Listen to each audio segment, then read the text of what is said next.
தேசிய கட்சியில கடுமையா இருக்கிற நாம் தமிழர் கட்சி 2026 ஆட்சியை பிடிச்சீங்க அப்படின்னா மாநில நலனுக்காக சமரசமே இல்லாத ஆட்சியில் பண்ணி சொன்னீங்க. அப்ப மாநில நலனுக்காக சமரசம் பண்ண வேண்டிய சூழ்நிலை வந்தா நாம் தமிழர் கட்சி என்ன பண்ணுவாங்க? எதுல நான் சமரசம் செய்வேன்னு நினைக்கிறீங்க?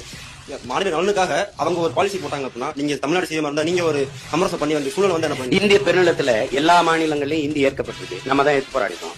அவன் ஜிஎஸ்டி ஏற்றான், நம்ம எதிர்த்தோம். சிஏஏ எழுத்தோம். நீட்டை எல்லாரும் எழுதணும், நம்ம எதிர்த்தோம். இங்க ஒரு தூய மரபணு உள்ள ஒரு கூட்டம் இருக்கு. அது எப்பவுமே அநீதியை எடுத்துக்கிட்டே இருக்கும். அண்ணன் கொடுத்துட்டீன்னு வச்சுக்க, நீ தான் எனக்கு கெஞ்சணும். ஏன்னா அவ்வளவு சேட்டக்காரன் நான். இங்க பாரு இப்ப ஜிஎஸ்டி 28 ரூபாய் எடுத்துக்கிறேன். மொத்த வரையும் எடுத்து கொண்டு வச்சுட்டு பேரிடர் காலங்களில் எங்க முதலமைச்சர் கெஞ்ச விடுறேன். வாத்தியாருக்கு சம்பளம் கொடுக்க முடியல, தரமாட்டேங்கிறான். இப்ப நான் என்ன பண்ணுவேன் நினைக்கிறேன்? தர முடியாது, என்ன பண்ணுவாங்க? நீ என்ன வெள்ளக்காரங்காலத்துல தான் வரி கூடாத இயக்கமா? உன் கொள்ளக்காரங்காலத்திலயும் வரி கூடாத இயக்கம்னு போடுவேன். நீ என்னை மீறி ஜிஎஸ்டி கட்டினா அங்க மின்சார துண்டிச்சு உரிமத்தை ரத்து பண்ணி விட்டுருவேன் உங்க கடைக்கு. நீ என்ன கேட்காம நீங்க அங்க ஒரு கொடுக்குறா?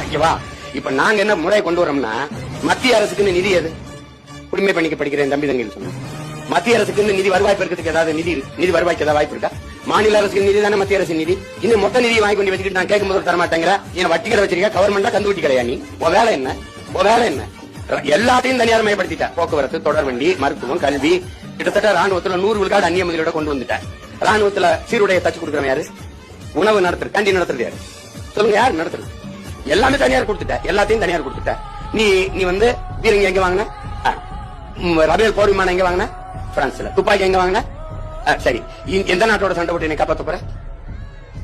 யார்த்த பதில் இருக்கு?